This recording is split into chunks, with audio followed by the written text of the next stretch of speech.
Hello friends, आज की मुलाकात हम फिर से शुरू करते हैं कंपनी लॉ के आगे के पोर्शन से। मैं डॉक्टर पृथ्वी विजयवर्गीय आपको सूचना दे रही हूँ और पढ़ा रही हूँ कंपनी लॉ।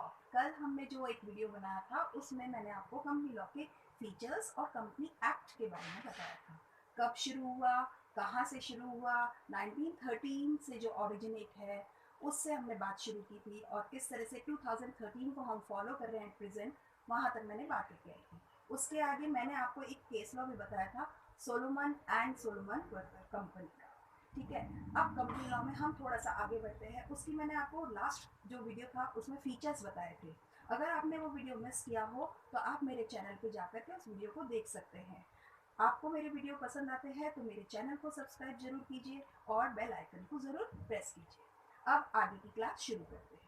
मैं थोड़ा सा आपको रिवाइज करवा देती हूँ कि एक मैंने केस लॉ बताया था और मैंने आपको हर बार बताया है कि कंपनी लॉ का जब भी कोई क्वेश्चन अटेम्प्ट करते हैं और अगर ज़रा सी भी गुंजाइश आपको नज़र आए कि कंपनी लॉ में कोई केस लॉ डाला जा सकता है उस आंसर की वेटेज में, तो मैं आपको हर बार बता रही हूँ Solomon versus Solomon and company का केस लॉ आप ज़रूर कोट कीजिए। अगर आपने कल वाला वीडियो मेरा मिस किया हो तो मैं आज फिर से बताती हूँ कि सोलोमन का जो शू कंपनी का बिजनेस था, शू मेकर था वो, और वो बहुत अच्छा बिजनेस कर रहा था पर सोल प्रोप्राइटर था। उसने अपने बेटे के कहने पर जब शू कंपनी खोल ली सोलोमन एंड कंपनी के नाम से, तो किस तरह से उसने अनसिक्योर्ड क्रेडिटर होने का बेनिफिट उठाया था, और जब वाइंडिंग अप का टाइम, लिक्विडेशन का टाइम आया था, और उसने किस तरीके से अपना फायदा ले लिया था। जो लास्ट जजमेंट आया था वो भी यही कहता है कि क्योंकि वो सिक्योर्ड क्रेडिटर था और कंपनी का एग्जिस्टेंस, कंपनी की लाइबिलिटी और कंपनी के डायरेक्टर जो कि सोलोमन था उसकी लाइबिलिटी, दोनों में एक सेपरेशन था और इसी वजह से उसे इसका बेनिफिट मिल गया। तो कल हमने एक जो फीचर हाईलाइट किया था सेपरेट लीगल एंटाइटी का, उसी के रेलेवेंसी में मैंने ये आपको केस लॉ बताया था। आपको फिर से मैं याद दिलाना चाह रही हूँ कि कभी भी आप कंपनी लॉ के रिलेटेड कोई भी क्वेश्चन अटेम्प्ट करें, उसमें अगर जरा भी गुंजाइश आती है, जैसे सेपरेट लीगल एंटाइटी हो सकता है, लिमिटेड लाइबिलिटी हो सकता है, या डॉक्ट्राइन ऑफ अल्ट्रावायर्स हो सकता है, इन तीनों केसेस में आप अगर ये केस लॉ कोट करते हैं और उसके कुछ फीचर्स हाईलाइट कर देते हैं तो you will get more marks in comparison to all those student who are not quoting the case law. ठीक है, चलो अब आगे बढ़ते हैं। आज मैं बात कर रही हूँ कंपनी के, जो कंपनी एक्ट हम 2013 की बात कर रहे थे, उसके क्या ऑब्जेक्टिव थे। कंपनी लॉ में जब हम कंपनी एक्ट की बात कर रहे हैं तो हमने आपको कल भी बताया था कि बहुत सारे एक्ट में अमेंडमेंट हुए थे। और अगर मैं आपको फिर से याद दिला दूं कि हमने ये भी कहा था कि कंपनी लॉ का 1913 का जो एक्ट था ये बहुत इंपॉर्टेंट माइलस्टोन रहा। उसके बाद 1956 आया। 1956 के बाद में 2002 में भी अमेंडमेंट्स हुए थे, राइट। लेकिन 2013 को इम्प्लीमेंट किया गया। इस समय हम 2013 एक्ट ही पढ़ रहे हैं। तो अब हमारे लिए ज़रूरी हो जाता है कि 2013 जो एक्ट है इसके क्या ऑब्जेक्टिव थे, क्यों, किस मोटिव के साथ इस एक्ट को इम्प्लीमेंट किया गया। चलिए अब ये बात करता है, सबसे पहली चीज है किसी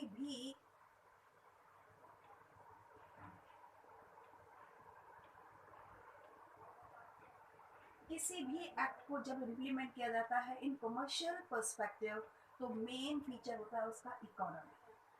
हमारे यहाँ पे कंपनीज का बिजनेस बहुत ज़्यादा तेजी से फैलने लग गया था। सोल प्रोप्राइटरशिप के कंपैरिजन में कंपनीज भी खुलने लग गई थी, एमएनसीज भी हमारे इंडिया में आ रही थी। तो ऐसे में हमारी इकोनॉमी बहुत तेज़ी से डेवलप हो रही थी, लेकिन किसी भी तरीके से इकोनॉमी का या उसके सिटीजन्स का, देश के सिटीजन्स का नुकसान ना हो, इसी रिगार्ड में उसमें जो एक्ट जो लागू किया जाता है उसमें ये चीज़ देखी जाती है कि उस एक्ट में कहीं भी कोई ऐसी बात ना हो जिसकी वजह से हमारी इकोनॉमी का कोई नुकसान हो जाए। तो फर्स्ट एंड फॉरमोस्ट जो ऑब्जेक्टिव था हमारे इस कंपनी एक्ट का 2013 का, उसका था डेवलपमेंट ऑफ इकोनॉमी, हमारे देश की अर्थव्यवस्था का विकास। और देश की अर्थव्यवस्था का विकास कैसे हो सकता है? ध्यान दीजिएगा, हमेशा एक शब्द है लेबर और एक शब्द है रिसोर्सेज, इन दोनों का मैक्सिमम एक्सप्लोरेशन होना चाहिए। मैं आपको एक फिर से बात याद दिला दूं, मैं मैक्सिमम एक्सप्लोरेशन की बात कर रही हूं, ना कि एक्सप्लॉयटेशन की।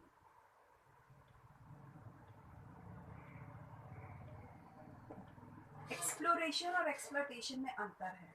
बहुत सारे स्टूडेंट्स को ये चीज क्लियर नहीं होती है। इसको हम हिंदी में बोलते हैं विदोहन और इसको हम हिंदी में बोलते हैं शोषण।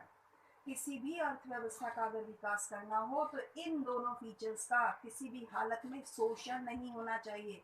हाँ, विदोहन होना चाहिए, मैक्सिमम यूज होना चाहिए, मैक्सिमम एक्सप्लोरेशन होना चाहिए, और इसी काम को करके हम हमारी अर्थव्यवस्था का विकास कर सकते हैं। तो द मेन ऑब्जेक्टिव जो अगर 2013 एक्ट का रहा, that was development of economy. मुझे कहना चाहिए कि हमारे भारत की जो अर्थव्यवस्था है वो विकासशील है, डेवलपिंग इकोनॉमी है, और डेवलपिंग इकोनॉमी का डेवलपमेंट होना अगर लेबर और अगर रिसोर्सेज को दिमाग में रख करके, उनके मैक्सिमम बेनिफिट को दिमाग में रख करके किया जाए तो इकोनॉमी में बहुत तेजी से स्मूथ डेवलपमेंट होता है। अब आगे बात करते हैं।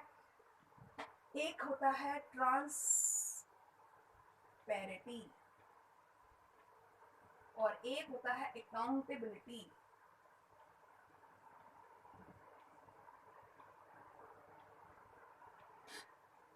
जो 2013 एक्ट है उसमें एक और ऑब्जेक्ट था, वो कहते हैं एक तो ट्रांसपेरेंटी होनी चाहिए और एक होनी चाहिए अकाउंटेबिलिटी। क्या कंपनी हमारे देश के लिए, हमारे देश के नागरिकों के लिए अकाउंटेबल है? क्योंकि देखिए, कोई भी कंपनी इसी देश के रिसोर्सेज को यूज कर रही है, इसी देश के व्यक्तियों को यूज कर रही है, इसी देश के मटेरियल को यूज कर रही है, तो क्या वो कुछ दे रही है? What is the accountability of the company towards the nation, towards the people? Accountability का मतलब होता है जवाबदेहिता। क्या जवाबदेही है कंपनी की हमारे देश के प्रति, हमारे देश के नागरिकों के प्रति, हमारे देश के संसाधनों के प्रति? तो इसके लिए एक ऑब्जेक्ट रखा गया कि एक कंपनी एक्ट अकाउंटेबल होना चाहिए। उस कंपनी एक्ट में कोई भी ऐसा प्रोविजन ना हो कि कोई भी कंपनी उस प्रोविजन की आड़ में अपना फायदा और किसी देश के नागरिक या लेबर का नुकसान कर दे। एक और चीज है ट्रांसपेरेंटी, पारदर्शिता।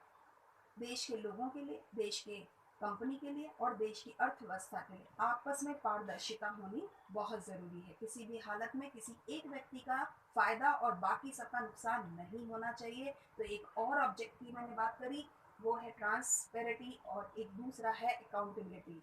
तो मैं फिर से याद दिला दूं, जो मेन ऑब्जेक्ट है डेवलपमेंट ऑफ इकोनॉमी, उसके साथ साथ साइड बाय साइड बहुत सारे ऑब्जेक्टिव्स रहेंगे, उनकी ही बात कर रहे हैं। उसमें है ट्रांसपेरेंटी और उसी में है हमारे अकाउंटेबिलिटी।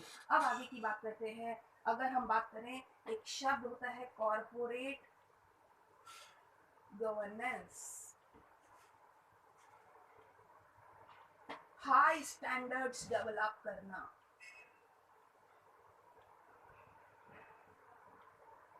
हाई स्टैंडर्ड्स डेवलप करने का मतलब है कॉर्पोरेट गवर्नेंस। कल के वीडियो में अगर आपने ध्यान दिया होगा तो मैंने सीएसआर के बारे में बताया था, कॉर्पोरेट सोशल रिस्पॉन्सिबिलिटी की बात बताई थी। उसके साथ ही साथ जो चलने वाली एक टर्म है दैट इज कॉर्पोरेट गवर्नेंस। और कॉर्पोरेट गवर्नेंस क्या होता है? किसी भी कंपनी का उसका जो मैनेजमेंट है, एडमिनिस्ट्रेशन है, वो किस तरीके से हो कि हमारे देश में उसका डेवलपमेंट नजर आए, उस देश में डेवलपमेंट में उसके एफर्ट्स नजर आए। तो कॉर्पोरेट गवर्नेंस जो कंपनी में किया जाता है उसके हाई स्टैंडर्ड सेट किए जाए। और हाई स्टैंडर्ड्स का मतलब है कंपटीशन तो हो पर फेयर कंपटीशन हो, किसी भी हालत में कोई एक्सप्लॉयटेशन ना हो। तो एक तीसरा ऑब्जेक्ट की बात करती हूँ, set up the high standard of corporate governance in the companies, that is the additional objective of the company act 2013।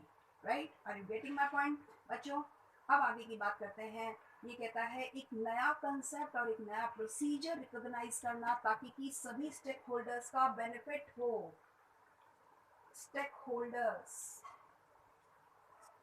कौन होते हैं? Stake holders, all the person who has direct or indirect benefit in that particular institution. All the persons, all the groups, all the associations are called stakeholders. Stake holders का मतलब है हर एक वो व्यक्ति या वो समूह जो चाहे प्रत्यक्ष रूप से चाहे अप्रत्यक्ष रूप से उस संस्था से जुड़ा हुआ हो और उसका कहीं ना कहीं उसमें हित जुड़ा हुआ हो, उन सबको हम स्टेक होल्डर्स कहते हैं। और स्टेक होल्डर्स बहुत सारे होते हैं, चाहे वो कस्टमर्स हो, कॉम्पिटिटर्स हो, एम्प्लॉयज़ हो, लेबर हो, अगर गवर्नमेंट है, देश के नागरिक हैं, कॉम्पिटिटर्स, बहुत सारे लोग, सब सप्लायर्स, क्रेडिटर्स, डेटर्स, ये सब लोग उसके स्टेक होल्डर्स होते हैं, क्योंकि कहीं ना कहीं डायरेक्टली और इनडायरेक्टली वो उससे जुड़े होते हैं और एक संस्था में होने वाली हर एक गतिविधि का डायरेक्टली और इनडायरेक्टली इन स्टेक होल्डर्स के बेनिफिट्स पे या इंटरेस्ट पे डायरेक्ट असर आता है। तो अब एक और ऑब्जेक्ट की बात करते हैं कि स्टेक होल्डर्स के हाईएस्ट बेनिफिट्स डेवलप होने चाहिए, इस तरह का कॉन्सेप्ट डेवलप हो 2013 के एक्ट से। उस 2013 के एक्ट में एक ऑब्जेक्ट डेवलप किया गया है कि हर हालत में सभी स्टेक होल्डर्स के इंटरेस्ट को ध्यान में रखते हुए एक अच्छा माहौल तैयार किया जाए। ठीक बात है। अब जरा सा और आगे बढ़ते हैं हम।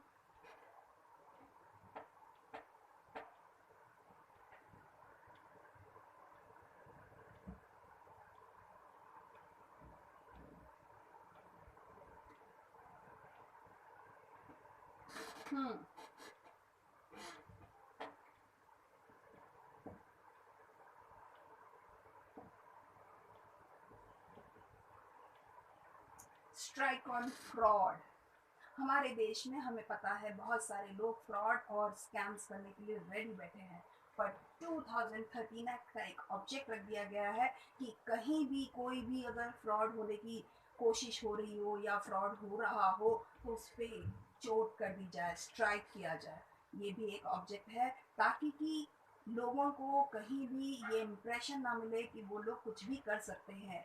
जो लॉ है वो ऊपर बैठा है, एक्ट है वो जो गर्दन पे तलवार लटक रही है 2013 एक्ट की, उसकी वजह से लोग ट्रांसपेरेंटली हो रही है, लोगों पे शिकंजा कसा हुआ है। इसलिए एक और ऑब्जेक्ट की बात करते हैं, स्ट्राइक ऑन फ्रॉड, ताकि कि स्कैम्स कम से कम हो।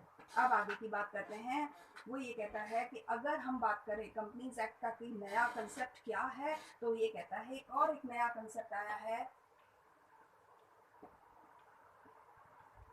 मैं 2013 के फीचर्स की बात कर रहे हैं और उसी में एक नया कंसेप्ट है ओपीसी।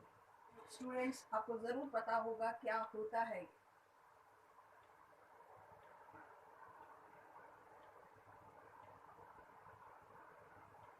One person company.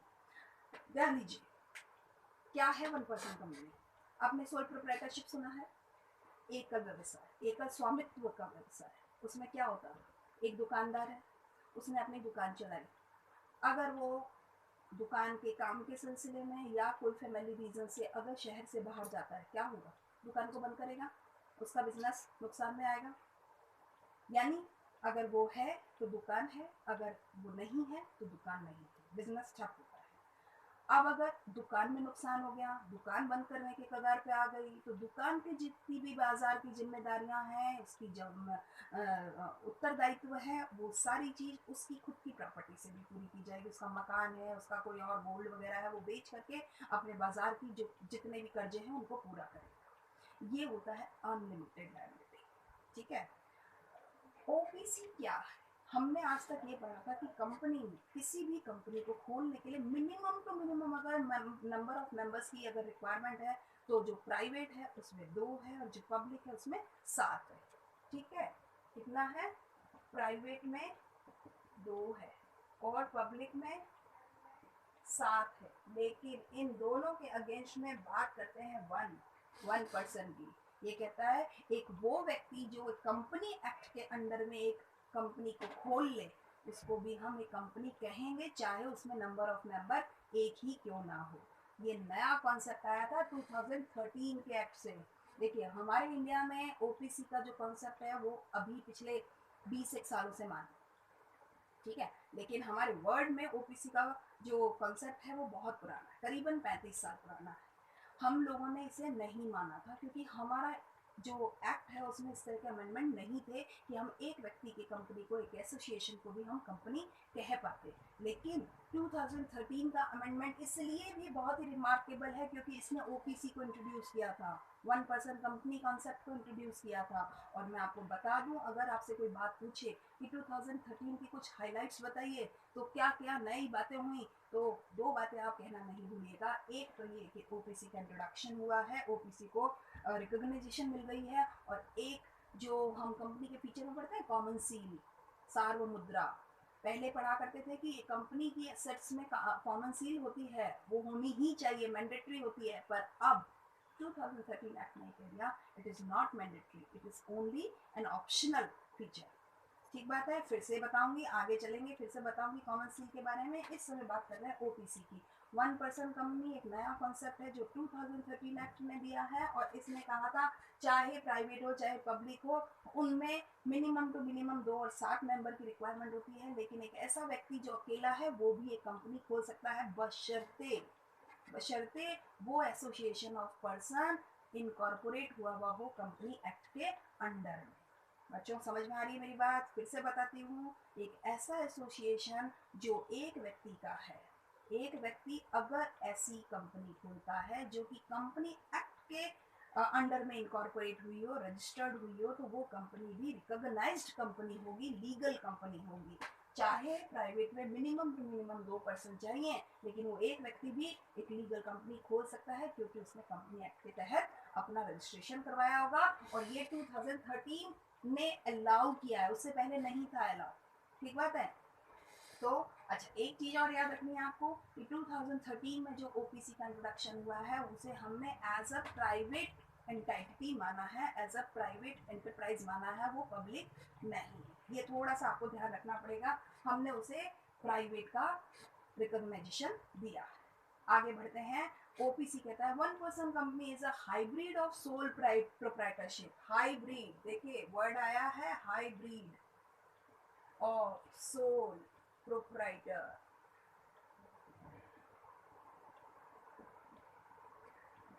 ये ध्यान रखना है, ये हाइब्रिड है, यानी उसकी और हायर क्वालिटी है।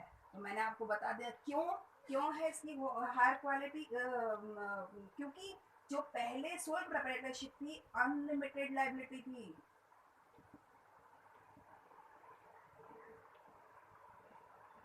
लेकिन अब लिमिटेड लायबिलिटी है। ये खास चीज है, इसीलिए इसे हाइब्रिड की कहा गया है। आपको ये चीज ध्यान रखनी है, हाइब्रिड क्यों कहा है सोल प्रोप्राइटरशिप का ओपीसी को, क्योंकि इसमें लिमिटेड लायबिलिटी हो गई है। ठीक बात है? तो ये हाइब्रिड ऑफ सोल प्रोप्राइटरशिप है, और एक ये कंपनी का फॉर्म है, बिजनेस में ये कंपनी का फॉर्म है, has been provided with the concessional and relaxed requirement under the act. इसे कुछ फायदे भी दिए गए, इसे कुछ सुविधाएं भी दी गई हैं, कुछ प्रिविलेजेस भी दी गई हैं। राइट, आगे बढ़ते हैं। उसने कहा है कुछ एसोसिएट कंपनीज भी होती हैं, यानी कंपनी एक्ट के तहत बनी हुई है या उसके इक्वलेंसी में कोई एक कंपनी है, उसको कहते हैं एसोसिएट कंपनी। ठीक है, आगे बात करते हैं। कुछ गवर्नमेंट कंपनीज भी होती हैं। मैं टाइप्स ऑफ कंपनी की बात करूंगी, मैं बहुत सारी कंपनीज आपको बताने वाली हूँ। अब मैं आपको कुछ ऐसे ही फीचर्स के बारे में बताती हूँ। चलिए शुरू करते हैं।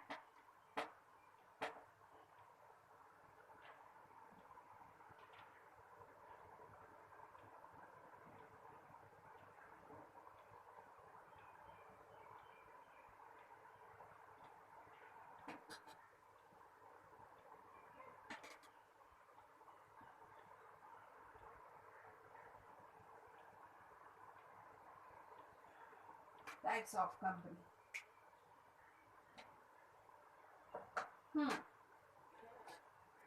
देखिएगा, टाइप्स ऑफ कंपनी बहुत सारी तरह की होती है, आपको मैं बताती हूँ।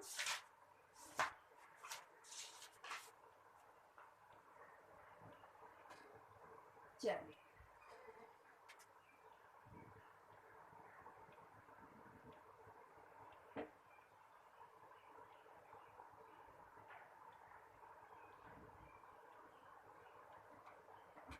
पहली बात करते हैं बाय रॉयल चार्टर।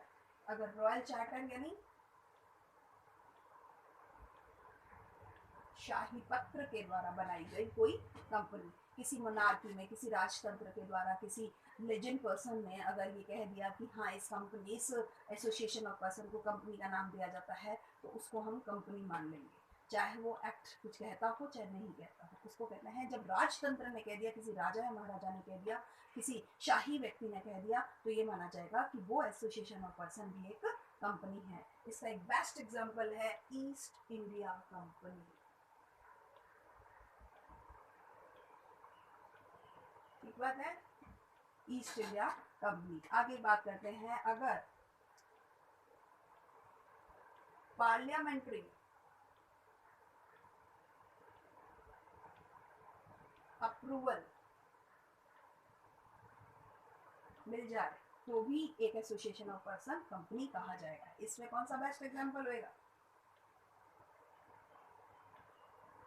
आरबीआई। इसका रिजर्व बैंक ऑफ इंडिया का अपना एक एक्ट है, उसके तहत बनाया गया, तो वो एक कंपनी भी है, लेकिन कंपनी एक्ट के तहत बनाई भी नहीं है, राइट। तो उसको कहेंगे हम रिजर्व बैंक इंडिया को संसद के विशेष अधिनियम के द्वारा समाविलित कंपनी। अब आगे बढ़ते हैं तीसरी बात, जो under the companies act, company act के तहत बनाई गई। यहाँ थोड़ा सा ध्यान देने की बात है, यहाँ कंपनी एक्ट का मतलब है या तो एट प्रेजेंट जो प्रिवेल कर रहा हो वो कंपनी एक्ट, या फिर जिस समय वो कंपनी बनाई गई थी उस समय जो एक्ट चल रहा था उसके अंदर। उससे कोई दिक्कत नहीं है, सिर्फ वो अमेंडमेंट कर लेगा, अपना थोड़ा सा स्टैंडर्ड बदल लेगा according to the new act. ठीक बात है। कल मैंने जैसे बताया था 1990 में अगर कोई कंपनी बनी है तो उसने 56 को ध्यान में रख करके बनाई थी, और अब अगर वो 2020 में भी रन कर रही है तो उसने जरूर 2013 के अकॉर्डिंग उसमें अपने आप में बदलाव कर लिए होंगे। ठीक है, अब बात करते हैं। देखिए, जो शाही पत्र है उसमें मैंने आपको बता दिया ईस्ट इंडिया कंपनी है, और ईस्ट इंडिया कंपनी को इंग्लैंड आइडेंटिफिकेशन दी थी। इंग्लैंड के शाही पत्र के द्वारा कहा गया था कि ईस्ट इंडिया कंपनी के कुछ विशेष ब्रिटिशर्स और पोर्टुगीज और फ्रेंच पीपल को ये अलाउ किया गया था कि वो इंडिया के साथ में बिजनेस कर सकते हैं, इसलिए इसे कहा गया ये शाही पत्र के द्वारा बनाई गई एक कंपनी है। अब आगे की बात करते हैं, संसद के विशेष अधिनियम के तहत हुई गई। अगर मैं बात करूं कि जो कंपनी अधिनियम है उसमें बहुत सारे तरीके की है। अनलिमिटेड लायबिलिटी, लिमिटेड लायबिलिटी, ठीक बात है। आगे बात करते हैं, अगर लिमिटेड लायबिलिटी है तो इसमें दो तरह की होगी, बाय शेयर्स और बाय गारंटी। ठीक है, बाय लिमिटेड, बाय शेयर्स और बाय गारंटी। कल भी मैंने आपको मेरी वीडियो में बताया था, जो शेयर्स के द्वारा लिमिटेड होती है, जितने रुपए के शेयर्स उसने इसमें खरीदे हैं उसकी अनपेड अमाउंट तक वो लाइबल रहेगा। जिस दिन उसकी पेमेंट हो जाएगी उस शेयर्स के अगेंस्ट में, उसकी पूरी पेमेंट आ जाएगी, पेड मनी हो जाएगी, उसकी लायबिलिटी खत्म हो जाएगी। और गारंटी में क्या होता है, at the time of winding up, जब लिक्विडेशन का टाइम आएगा तब उसने जितने रुपए की गारंटी दी होगी उसकी लायबिलिटी तब अराइज होगी। क्लियर है। अब आगे बढ़ रहे हैं, अगर बात कर रहे हैं कि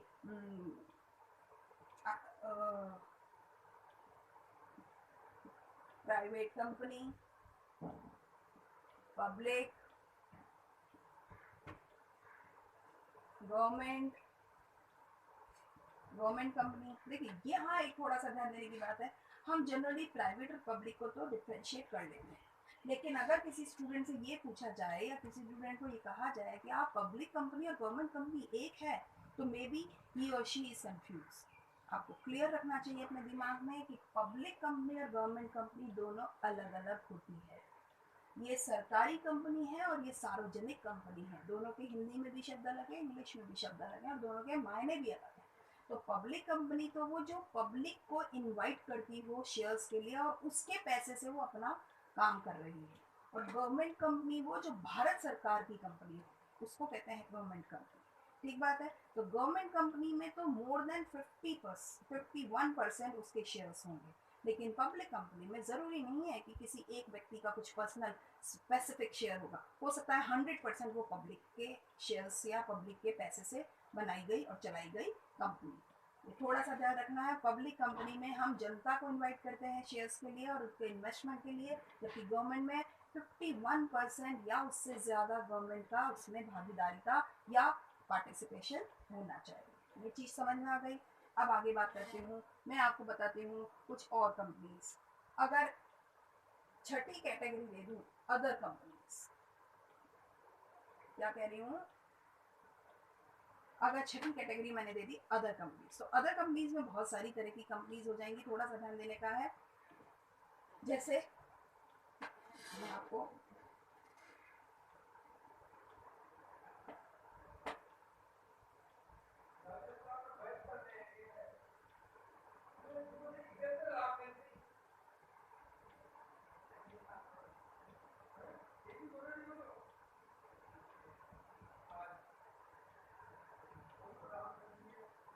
अदर कंपनीज देखो, सबसे पहले foreign company, doormat company, religious company,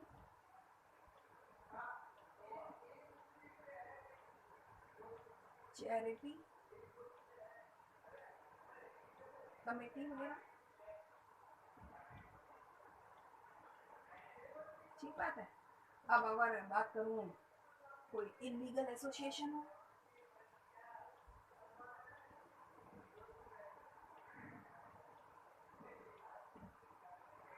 और अगर बात करें फाइनेंशियल इंस्टीट्यूशन,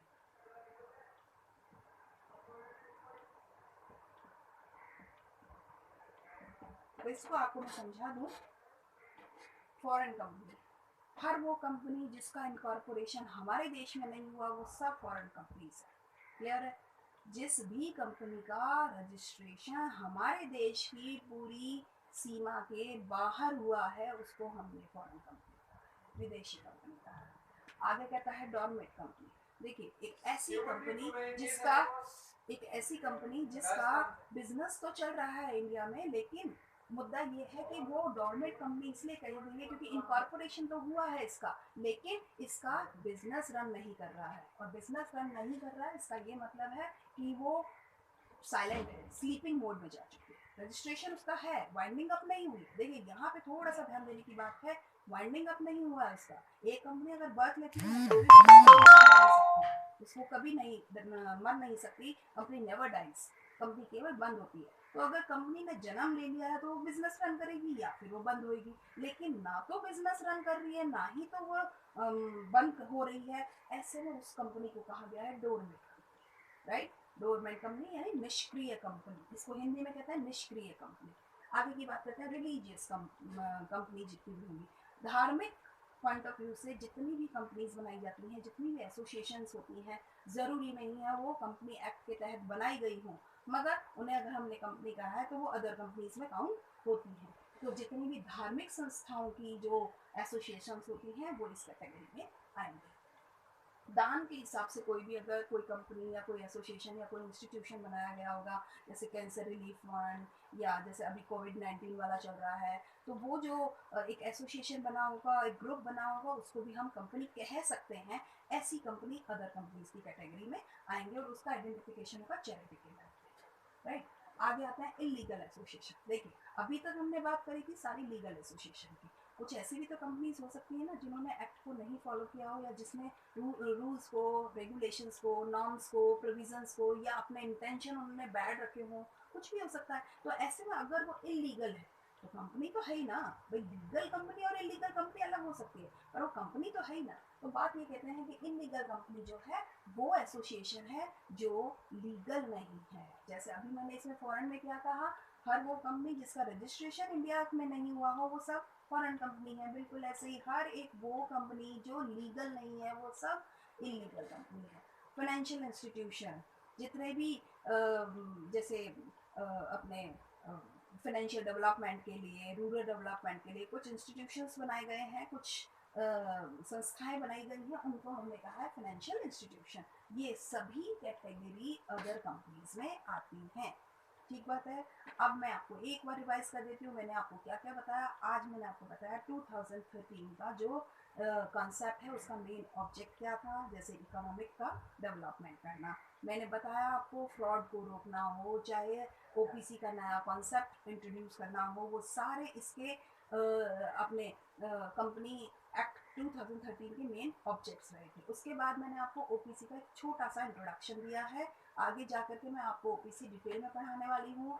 अब आगे की बात करते हैं। फिर मैंने टाइप्स ऑफ कंपनी बताया है, जैसे रॉयल चार्टर्ड के तहत या पार्लियामेंट्री जो रूल्स होते हैं उसके बिल पास होने के तहत अगर कोई कंपनी बनाई गई, जैसे आरबीआई या लाइफ इंश्योरेंस कॉर्पोरेशन एलआईसी वगैरह होती है, UTI United trust of India, ये सब पार्लियामेंट्री रूल्स के तहत बनाई गई है। तीसरा मैंने बताया जो कंपनी एक्ट के अंडर में बनाई गई है। कंपनी एक्ट में मैंने बहुत सारे तरीके की बताई है, इसमें holding, association, subsidiary, private, public, government, OPC, सारी चीज़ आती है। उसके साथ साथ एक और चीज़ है अदर्स कंपनी। अदर्स कंपनी को मैंने आपको इस तरह से कैटेगरी करवा दिया है। तो आज के लिए वीडियो के लिए इतना ही। अगर आपको मेरा ये वीडियो पसंद आता है, आप इसे सब्सक्राइब कीजिए, इसके बेल आइकन को ज़रूर प्रेस कीजिए। और अगर आपको मुझसे कोई क्वेरी हो, कोई कंफ्यूजन हो, कोई भी चीज़ का क्लियरेंस करना हो, तो आप मुझे कमेंट बॉक्स में कमेंट कीजिए। I will revert you.